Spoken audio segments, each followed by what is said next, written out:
just for wandering the streets. A man was sentenced to 6 months in prison. Still confused, he stood in court trying to explain that he was just a tourist, only to have his sentence extended to 6 years for arguing with the verdict. Andor stared in disbelief. Could judges here really hand down sentences so casually?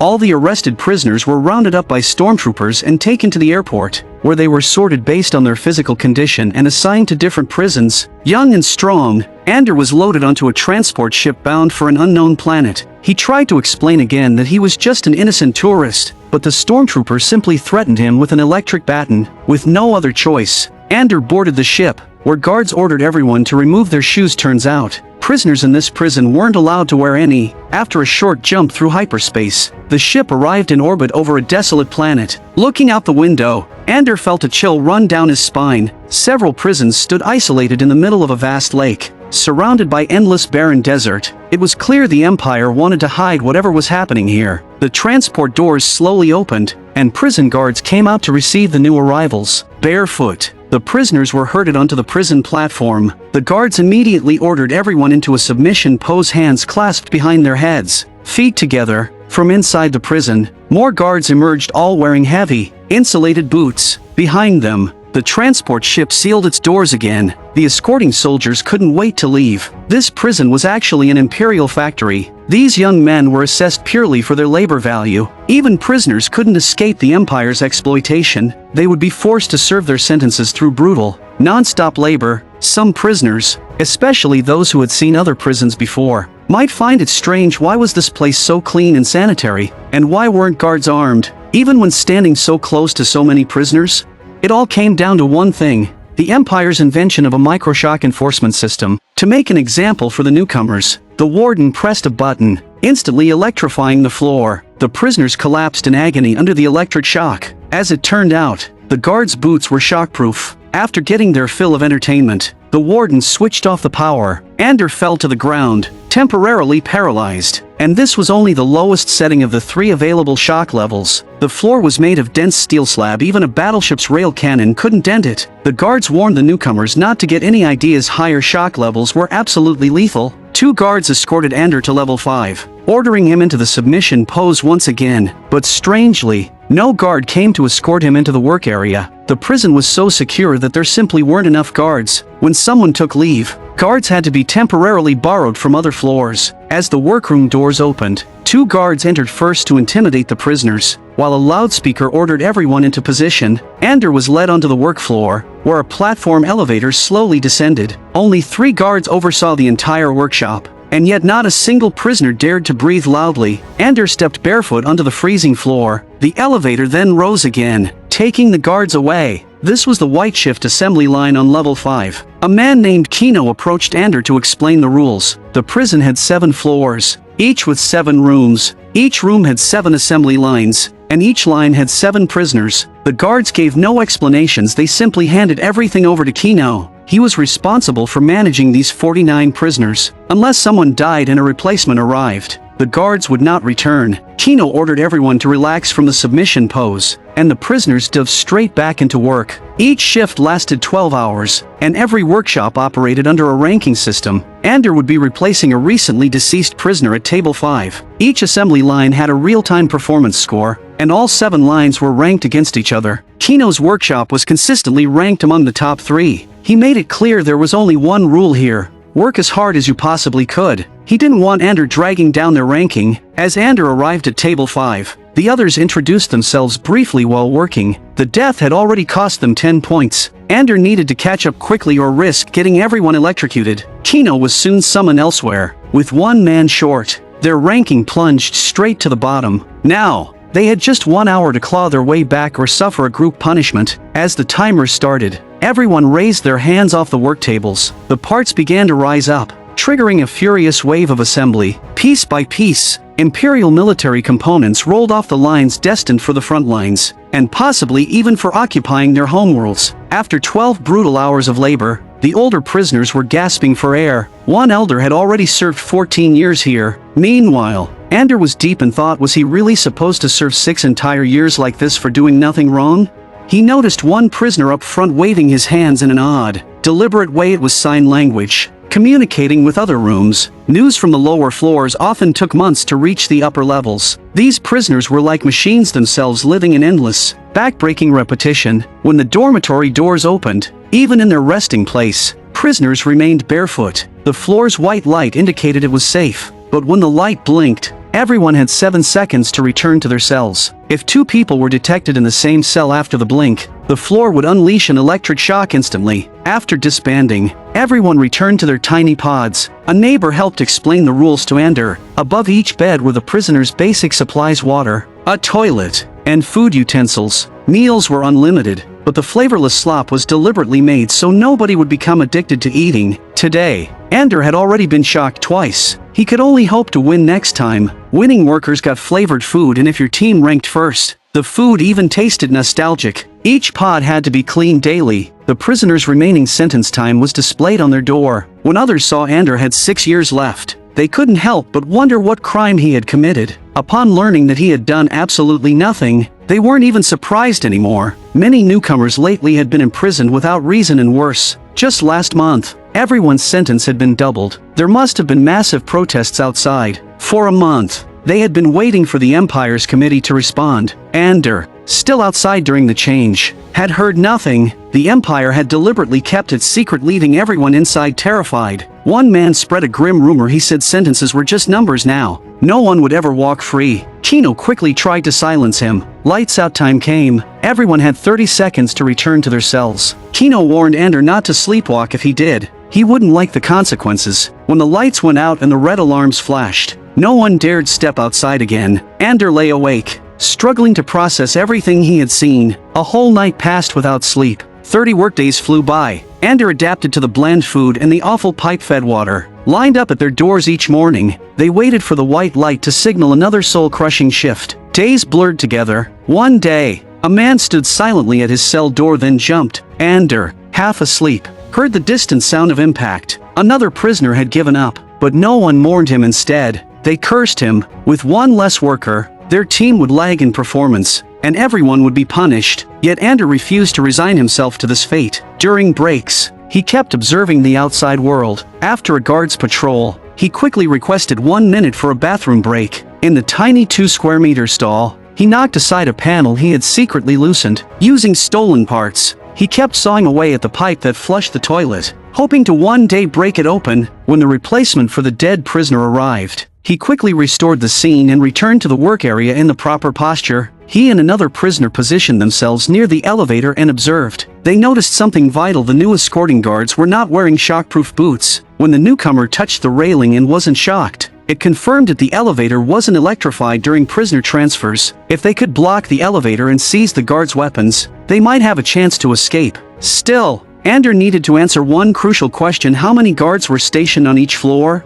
At shift's end, one of the sign language communicators looked panicked. News from another floor suggested something terrible had happened on level 2. Suddenly, oxygen levels dropped in the transition zone. The elder prisoners began gasping for air. Moments later, the entire facility lost power before flickering back on. The electricity had been rerouted to level 2. Some radicals believed that all 100 prisoners there had been electrocuted. Kino urged everyone to stay calm without proof. Spreading rumors would doom them all. Although Kino had doubts himself, he still clung to the hope of someday earning his release. Andor, observing him closely, realized Kino wasn't a bad man. He seized the moment and whispered conspiratorially, had Kino ever considered escaping? How many guards were there per floor? The questions came fast. Too fast. Kino grew terrified. There had to be surveillance cameras hidden in the dorms. One wrong word could mean death by morning. Andor laughed bitterly. The guards didn't care what they said. The Empire was too arrogant to bother. To them, the prisoners were less than insects. The guards only needed to flip the floor switches twice a day and count the production. Kino's heart began to waver, but he still clung to the idea of finishing his sentence safely. The next morning, whispers confirmed the rumors. Level 2 had indeed been wiped out. 2 full shifts, 100 lives. Kino demanded to know the source. It turned out a maintenance crew had witnessed the chaos firsthand. The guards had ordered all prisoners into submission poses to stop them from communicating. Some prisoners even said the dead were lucky. Kino exploded in rage, but Andor pulled him back. If the guards realized the rumors had spread, they would tighten the noose. Kino reluctantly agreed, though he stubbornly insisted it was still just hearsay. But inside, he knew Another day passed. Olaf, the elder, was growing weaker. He almost collapsed during lineup. Everyone rushed to support him. Even as the shift dragged on, the foreman was worried Olaf had once taken great care of him. They called for a doctor. The prison doctor, like everything else here, was just another prisoner. By the time they reached the dorm, it was too late. Olaf had suffered a massive stroke. Nothing could be done. Kino clutched a vial, something to ease Olaf's passing. The body bag was already on the way. At least Olaf would leave quietly, the doctor said. In a week, the others would envy him. Andor didn't understand. He pressed for more. The doctor warned him not to ask. With a quick injection, Olaf's long sentence ended, but now Kino couldn't hold back. He demanded to know the truth about level 2. The doctor sent the guards to fetch the body bag, then leaned in. The prison had made a mistake. A man released from level 4 had been mistakenly sent back to level 2. When the truth leaked, the guards killed everyone. There was no release. No one ever got out alive. They just moved the prisoners until they collapsed and died. The conversation ended as the body was taken away. On the way back, Andor asked again how many guards per floor. Kino finally answered, fewer than 5. Clearly, Kino had a change of heart. Olaf's body was carried away. Everyone in the prison knew the old man, but no one understood how he had died. Andor suggested they act the very next day when the guards would bring a newcomer to replace Olaf's position. Kino thought he was insane, but deep down, he knew this was their only chance. The guards believed that killing 100 prisoners would bury the truth, but it wouldn't. Once 5,000 prisoners realized they'd never be released, the guards would have much more to fear than a few rumors. The Empire would be forced to send more troops. Back at the dorm, the others couldn't stop asking about the old man's death. Kino's defenses crumbled. Under the pressure, he finally shouted the truth. No one would ever leave this prison alive. The rumors about level 2 were true. The prisoners had been slaughtered. Anyone who finished their sentence was simply transferred to another prison, where they would work until death. Morning came. After a sleepless night, Kino was ready. If they wanted to live, they had to fight back. Everyone pretended it was just another shift. But today, they had made a pact. No matter what, they were getting out. They grabbed the solid steel bar meant to jam the elevator. In the bathroom, they finished sawing through the main water pipe. They jammed the bar into place and finally cracked it open. As expected, the guards arrived, escorting the new prisoner. Water flooded the floor, spreading through the work area. Andor hid the steel bar behind his back, ready to block the elevator. The guards, completely unaware, simply followed routine. As the elevator slowly descended, 2 prisoners deliberately started a fight to distract them. Andor seized the moment, jamming the elevator in place. The guards couldn't escape. All at once, the prisoners rose up. One leapt onto the platform, tearing down the protective panels. The new prisoner grabbed a stun baton and knocked a guard off the platform, but the other guards quickly responded, striking back from above. Prisoners hurled heavy machine parts as weapons, bombarding the upper level. 2 guns weren't enough to hold back the flood of rage. Meanwhile, the water seeped deeper into the floor. The guards called for backup, attempting to electrify the floor. Kino yelled for everyone to jump onto the assembly lines. Those who were too slow were electrocuted, but thankfully, the flood shorted out the circuit. Kino survived. Without the floor's power, the guards instantly lost their advantage. The prisoners charged forward, sacrificing themselves to block bullets. Andor tackled a guard and ripped the blaster from his hands. 2 guards fell. The prisoners stormed the platform, overwhelming the minimal resistance. The water kept flowing, soon flooding other floors. No one knew what was happening above. The prisoners seized weapons from the guards, gaining the firepower they needed. They raced up floor after floor, shouting the truth if they wanted to live. Everyone had to fight back. The control panel was captured. The prison's hydroelectric system was shut down. Now, even if the Empire tried to restore the floor's electricity, it would take months. Backup generators kicked in, but the guards had already lost all control. Thousands of prisoners poured out of their cells, charging for the prison's exit. The remaining guards cowered in dark corners, silently praying for reinforcements. The prison, after all, was built in the middle of a massive lake. There was no easy escape. Those who could swim were the first to leap into the water, but Kino couldn't swim. Andor didn't hear him clearly. He too was pulled into the water by others. This was a brutal escape. Some would never make it, but Andor survived. He and a companion ran through the night, desperate to get as far away as possible. The Empire's reinforcements arrived the next day. Andor and his friend hid among the cliffs. Luckily, the Imperial troops were lazy. They didn't bother to search thoroughly. This prison world was surrounded by water, favored by roaming fishermen. The 2 fugitives moved cautiously. Soon, they spotted a small ship docked on the shore. There was only one way off this cursed planet: steal that ship. Seizing the chance, they sprinted at full speed. The two fishermen stared, frozen, but they weren't fools. They had already set up infrared traps. Suddenly, a white elastic net snapped around Andor and his companion. Turns out, even in this desolate place, there were good catches. The fishermen planned to split the reward for turning in the escapees. They hated the Empire for polluting the planet's waters, but bounty money would cover a month's fishing costs. As they chatted, a thought hit them: the Empire's destruction of their waters was far worse than anything a few coins could fix. They began cursing the Empire outright. The prisoners, they decided,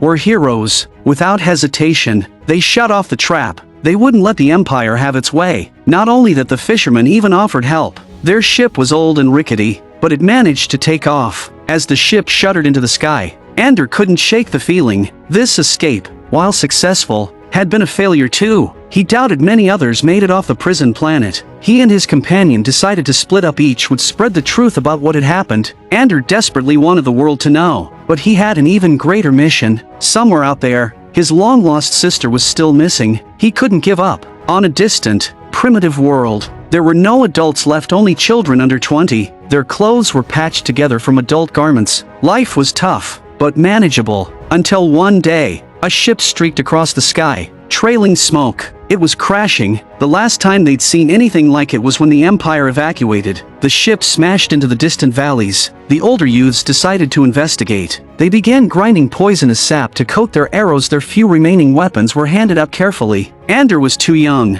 but he still wanted to join the expedition. He believed he was ready to be a man. They passed around a flask of paint, marking their bodies in the tribe's traditional war pattern. When Andor tried to join in, the others hesitated, but the group leader, a girl, signaled for them to let him. Andor's heart swelled with gratitude. Painted and armed, the group set off toward the crash site. Andor grabbed a weapon and ran after them. His sister stayed behind, worry etched on her face, but with a simple gesture of reassurance, they parted ways, perhaps for the last time. The forest paths were rough and treacherous, but the youths were used to these mountains. Andor struggled to keep up. Along the way, they passed crumbling ruins, the remains of Imperial mining operations. Andor had rarely left the village. The sight before him left him speechless. Long ago, this planet had been a rich mining colony, but after a devastating accident, every adult worker perished. That was why the planet was now ruled by orphans. As for why no adults survived, the real answer would have to wait until the Empire's official records were one day released. After a moment of contemplation,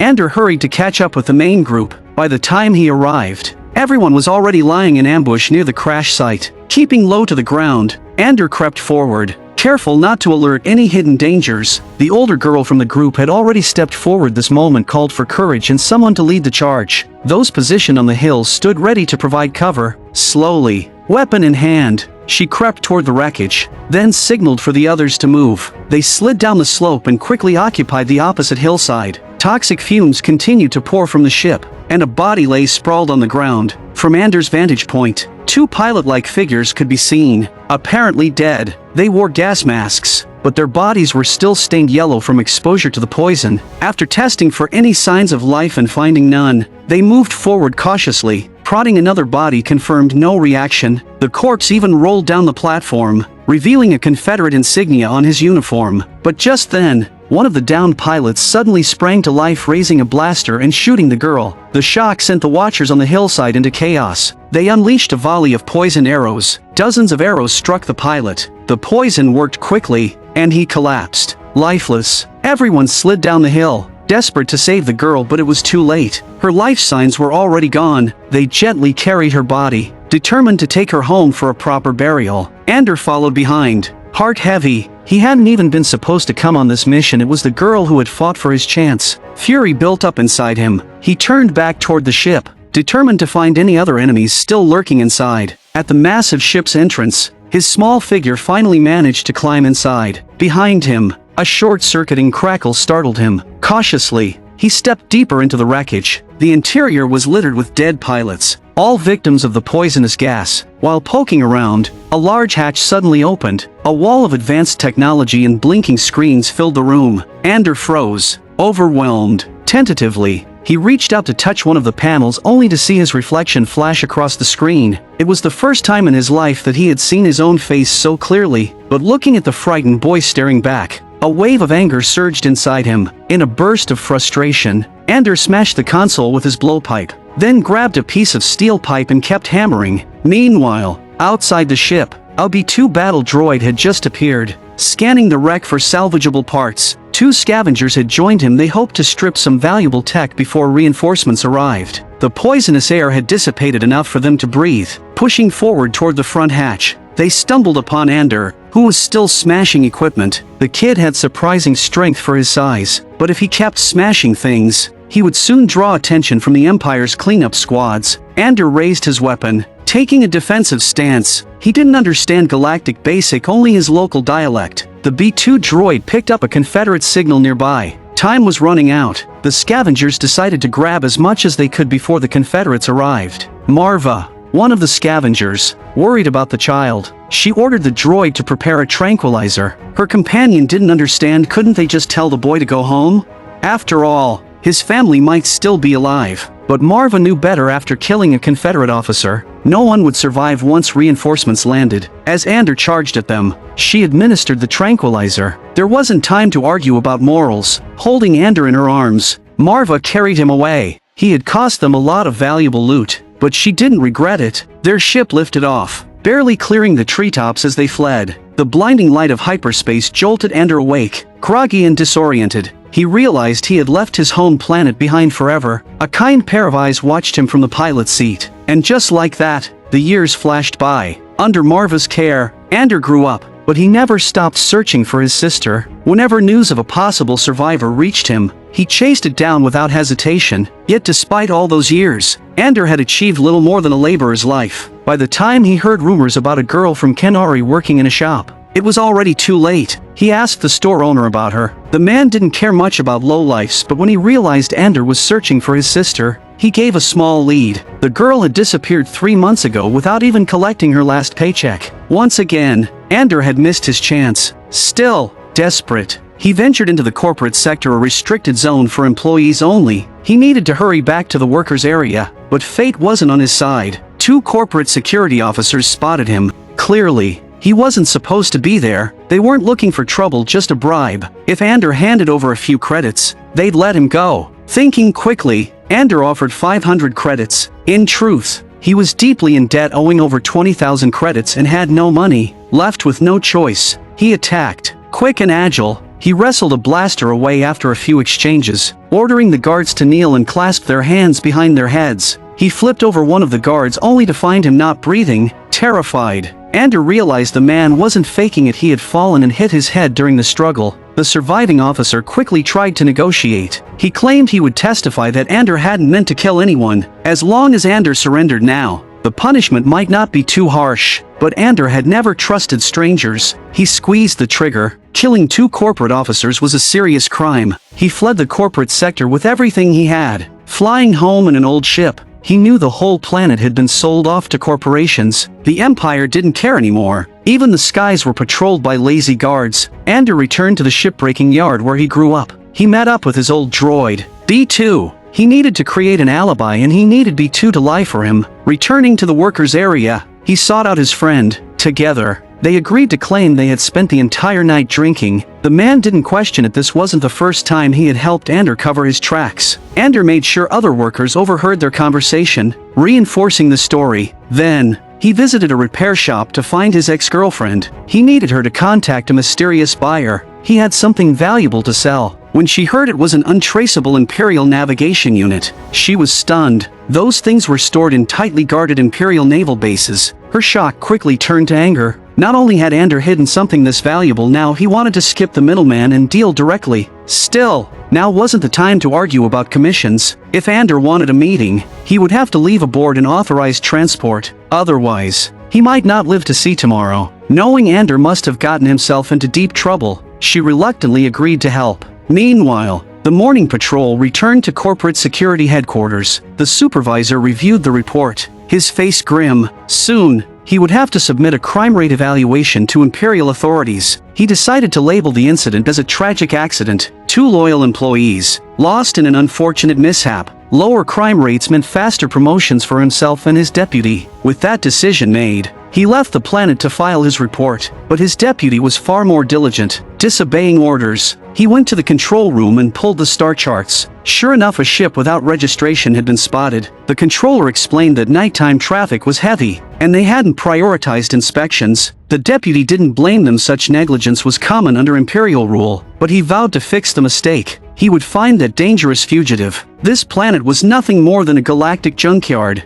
a place where broken ships came to die. The Empire couldn't be bothered to govern it. No officials, no security forces, no nobles would ever set foot here. But today, something changed. A Fonder Hallcraft appeared in orbit. Luthen, an antique dealer, had come after hearing rumors. A young man named Andor had somehow stolen an Imperial-grade Starpath unit. To Luthen, relics were nothing special, but a man capable of stealing from the Empire that was rare. He arrived at a bus station, blending in with the crowd. Merchants, scavengers, and traders packed into the vehicle. An elderly merchant struck up a conversation, boasting about decades in the ship propulsion business. On this junk world, he said, if you couldn't find it here, you wouldn't find it anywhere. Luthen smiled faintly. Before he knew it, they reached their destination. One perk of this place: no security checkpoints. It made trade very easy. The merchant wished Luthen good luck and warned him to watch his pockets before disappearing into the crowd. On the street, Luthen met up with his contact, Colleen. Because of recent events, Andor had become a wanted man. This meeting would be dangerous, but a talent like Andor was too rare to pass up. Luthen would still go to Building 9 in the East Sector. Meanwhile, in orbit, 3 Imperial transports detached from their cruiser. Their mission: capture the fugitive at all costs. Workers on the ground saw the blue uniforms and immediately grew tense. Nothing good ever followed their arrival. Inside Building 9, Andor anxiously waited for his mysterious buyer. Corporate troops were already ransacking his house. Marva refused to betray her son. She simply stood there silently, saying nothing. Someone noticed there was another member of the household, a B2 droid. They threatened to pull its power core to force it to reveal Andor's location. Marva knew they wouldn't dare after all. This planet wasn't even under corporate jurisdiction. The deputy inspector hurriedly ordered someone to gag her. He didn't have search authorization, but he was willing to act first and seek forgiveness later. Anything to catch the fugitive. Just then, Andor called home. He was planning to leave the planet after selling the Starpath unit, and wanted to say goodbye to his mother before he left. But his transmission immediately revealed his location. Seeing the growing crowd gathering outside, the deputy decided to leave 2 guards to watch Marva and took the rest of the team to pursue Andor. The townspeople demanded answers. Marva was a respected figurehead of the workers' union, and his arrest was not something the locals would accept quietly. Forced into a corner, the corporate troops could only insist they were carrying out official duties and pushed their way through the crowd. Meanwhile, Andor realized the front door of Building 9 had been opened. Luthen had found him. Andor demanded 40,000 credits for the deal. The Starpath unit he was selling was brand new, its crystals and seals untouched. It could track any Imperial starship within 9 parsecs. Luthen didn't reveal his true purpose. Instead, he probed carefully. There were only 2 ways someone could get their hands on such an item. Either he was an Imperial agent or he had stolen it. Andor wasn't in the mood for games. If Luthen didn't have the money, the deal was off. Without hesitation, Luthen pulled out a bundle worth hundreds of thousands of credits. He only had one question: where had Andor gotten the Starpath unit? It was, after all, locked away inside an Imperial Navy base. Andor didn't want to talk about it, he just wanted to make the exchange and leave. Luthen offered even more money if Andor would tell him how he pulled it off. With a smirk, Andor revealed the secret: just walking like you belong there, dressed in a maintenance uniform, carrying a dirty Imperial toolbox. Nobody ever suspected a thing. The arrogant officers never imagined a nobody like him could stroll into a naval base, steal a priceless piece of equipment, and even spit in their food on the way out. Luthen didn't doubt his story. Years of experience had taught him just how careless and arrogant the Empire truly was. He hated the Empire with a passion, and he knew those days were numbered. Behind the scenes, Luthen was already rallying various rebel factions, trying to unite them into a force capable of delivering a fatal blow to the Empire. But funding the movement was a problem. He didn't tell Andor the full truth. He saw potential in this sharp, reckless thief and wanted to recruit him for a daring heist against the Empire's payroll. Using Andor's father's fate as fuel, Luthen reignited the fire of hatred inside him, urging him to leave this life behind and fight. Word was spreading fast about the 2 dead corporate officers. Investigators were already closing in on Andor. Such a talent would be wasted in prison or worse. Andor demanded to know who Luthen really was, and how he knew so much about him. But there was no time. Corporate troops were on their way. Hearing the threat, the townspeople sprang into action, banging on whatever metal they could find to send a warning across the district. The clanging echoes reached Building 9. Andor realized the situation was about to explode. At that moment, Luthen's detector beeped. A communication device had been activated nearby. He ordered Andor to hand it over. It would give away their position, smashing it underfoot. They braced themselves. Outside, a search and capture team had arrived. Strangely, they didn't storm in immediately. They were probably waiting for reinforcements. Luthen knew someone like Andor must have a backup plan. Sure enough, there was a drainage tunnel nearby. Pulling out a detonator, Luthen triggered the explosives he had planted earlier at the entrance. The blast tore through the steel door and the squad behind it. The shockwave rattled the repair shop. One surviving corporate soldier staggered in but collapsed a moment later. Andor and Luthen made a break for it. Andor wanted to go back for the Starpath unit. In the chaos, he was nearly shot by a corporate soldier sneaking in. A fierce firefight broke out. Luthen tried to convince him the Starpath didn't matter, but Andor still dashed toward its last known location. Luthen covered him, shouting again that the Starpath wasn't worth dying for. A heavy chain broke loose, crashing onto the Starpath. As Andor tried to reach it, he was shot by a soldier above. Finally realizing his life mattered more, he turned and ran. The repair shop was collapsing from the crossfire. Steel and machinery rained down like a deadly storm. The 2 scrambled into the drainage tunnel and sprinted outside the factory perimeter. Still, Andor mourned the loss of the Starpath unit. He thought about going back, but it was too late. Corporate troops had already sealed off all exit routes when a vehicle suddenly burst into view. The troops opened fire without hesitation. The car was quickly disabled and exploded.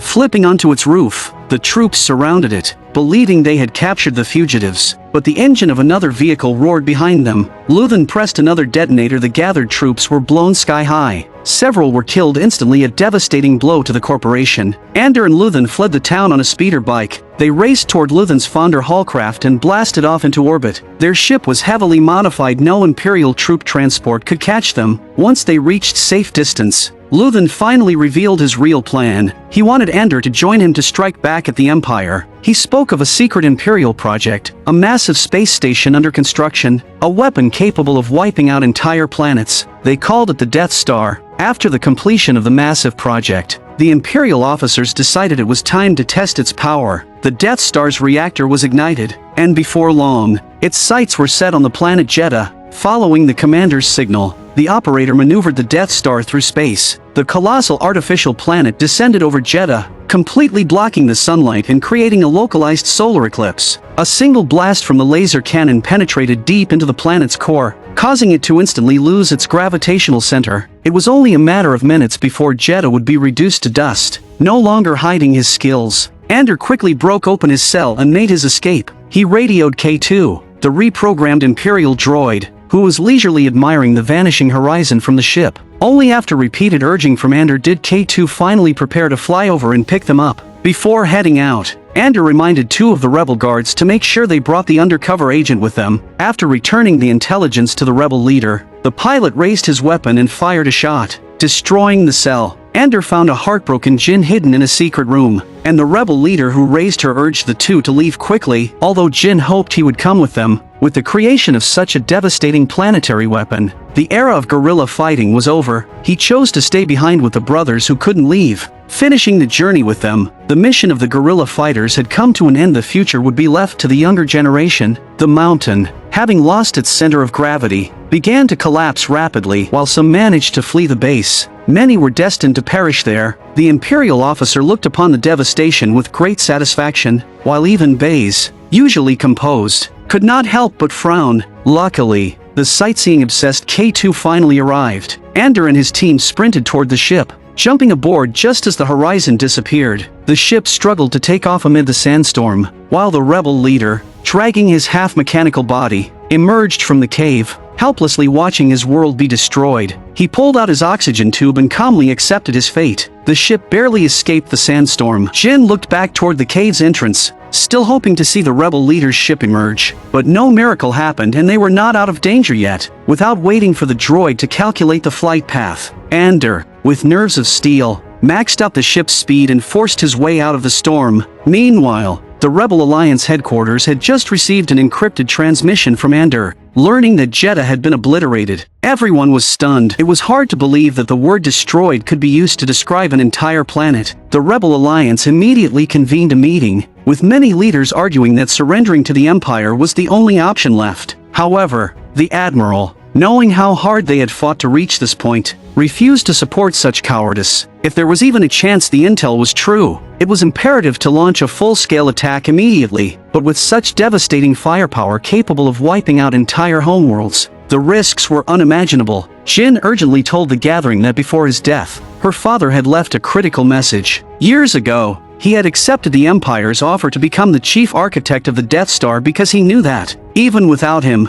the Empire would complete it. So, he bore the hatred and suspicion of the rebellion and even his own daughter, staying inside the Empire for more than a decade. Knowing he wouldn't live much longer, Galen found a way to send a message out of the Empire. While designing the Death Star, he had deliberately embedded a fatal flaw. If a localized explosion occurred within the reactor module, it would trigger a chain reaction, destroying the entire station. The most urgent task now was to infiltrate the Imperial database, obtain the Death Star's schematics, and find the reactor's location to destroy it. However, although they called themselves an alliance, the rebels still couldn't agree. Many felt it was suicidal to fight back, and after a committee vote, it was decided that the alliance would not retaliate and would instead begin surrender negotiations. Helpless, Jyn left the committee room. Seeing the look on her face, her companions could already guess the outcome. They believed success wasn't impossible, but could it really be achieved by just 4 people? Jyn glanced back as her companion raised a hand. He had successfully persuaded their fellow fighters, those who had fought side by side, to join them, though they were often unseen behind the scenes. Their contributions were no less vital. This band of volunteer fighters boarded a stolen Imperial cargo shuttle.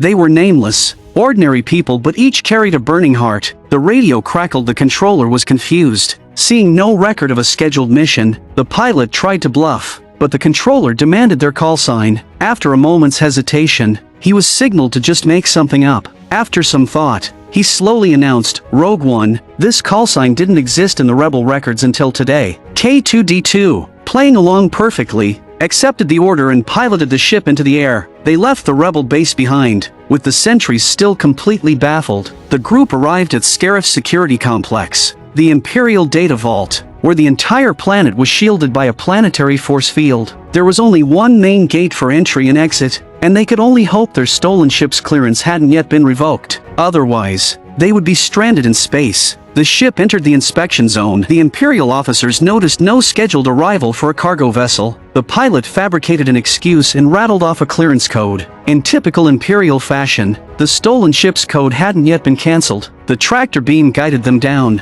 and the shield gate opened. Andor and his team thus gained access to the heavily fortified planet. A massive shield encompassed the entire world, preventing any outgoing signals. Only a powerful antenna aligned with the open gate could transmit data out. The volunteers gathered together, knowing that today, many of them would not return, but the Death Star plans were their hope, and they were willing to risk everything. The shuttle landed on the pad, and Imperial soldiers carried out routine procedures. 2 inspectors boarded the ship to check the cargo. As the inspectors opened the hatch and stepped inside, the team prepared to act. The pilot, familiar with Imperial routines, tricked the inspectors into checking the lower hold. Moments later, Imperial uniforms were being worn by Jyn and the others. While the exterior guards were distracted, the group made their move. No one noticed the extra K2 droid or that it was opening doors for them. Meanwhile, other rebels snuck out to plant explosives. Andor's team boarded a transport car, traveling by rail to the main database tower. When they arrived, they found security was extremely tight, but laziness was their ally. No one noticed a few unfamiliar faces among the workers, and K2's identical exterior drew no suspicion. When 2 stormtroopers came patrolling, Andor swiftly knocked them out with practiced ease. The rebels seized the opportunity and moved forward. Explosives had been placed at key locations. K2 downloaded the building's blueprints by capturing another droid. The path to the database was mapped out. It was up to the volunteers outside to create a diversion. At the command, all explosives were detonated simultaneously. The chaos made it look like a full-scale attack on the planet, yet the Imperials were oddly slow to react. Only after the commanding officer shouted orders did the soldiers start moving. Troops poured out of the main tower, and Andor's group slipped straight to the vault. They punched out the guards outside. The rebels were ready. When the guards emptied their camp, the rebels stood up from their hiding spots. Everyone opened fire at once, catching the Imperials completely off guard. Meanwhile, the rebel monitoring officer intercepted the transmissions, barely containing his excitement as he rushed to inform the council members. He revealed that Scarif was under attack by rebel forces. The council wanted to immediately contact the admiral, only to learn he was already leading the fleet into battle. A hopeful smile broke across the senator's face, and the entire rebel base burst into action. Every available ship launched to aid Rogue One. However, the number of fighting rebels was too small. They soon found themselves overwhelmed. Just then, an AT Walker appeared on the battlefield. Faced with overwhelming firepower, the rebels were nearly crushed. Fortunately, the admiral's fleet had jumped out of hyperspace and arrived above Scarif. Hundreds of rebel ships streaked across the sky. The admiral quickly confirmed the arrival of each squadron, caught off guard by the sudden appearance of a massive enemy fleet. The Imperial defenders urgently contacted command. The admiral ordered all squadrons to punch through the shield gate before it closed. Fighters dived straight toward the shield entrance. Some made it through, many others slammed into the shield and were torn apart. Inside Imperial communications, they realized the entire planet was now sealed inside the shield. If they wanted to transmit the Death Star plans, they would need to open the gate. Andor urgently radioed the pilot, at all costs, tell the admiral to open the gate. The battle was brutal. The rebels' handheld missiles were ineffective against the walkers. Suddenly, an explosion sounded. The fighters had arrived just in time. They destroyed the walkers and shifted the tide. But inside the shield, the rebels' communications were blocked. The admiral still had no idea what was happening on the ground and ordered his team to keep trying. Andor and Jin finally located the Death Star schematics. However, the signal couldn't pierce the shield. The pilot decided to risk everything, sprinting through the crossfire with the data cable. Miraculously, he made it into the transmitter room, but now came a deadlier threat. Death troopers, trained and enhanced in secret. They mowed down rebels with deadly precision. They had to reach the communication console to open a channel to the fleet, but stepping out meant instant death. Hearing the desperation outside, Chirrut gripped his staff and walked straight into the fire. Baze tried to stop him, but Chirrut was determined, relying on his enhanced hearing and his trust in the Force. He seemed almost untouchable as bullets miraculously missed him. He reached the console and pulled the lever. The transmission signal was finally open, but a massive explosion flung him through the air. As he lay dying, he continued murmuring his sacred mantra. The admiral, receiving the transmission, ordered the entire fleet to target the shield generator. A captured Imperial ship rammed the shield gate. The force field finally gave way. Jin activated the transmission antenna, locking it onto the open gate. The Death Star schematics were successfully sent to the rebels. Andor and Jin had completed their mission, but overhead, the Death Star loomed closer. To prevent the rebels from escaping,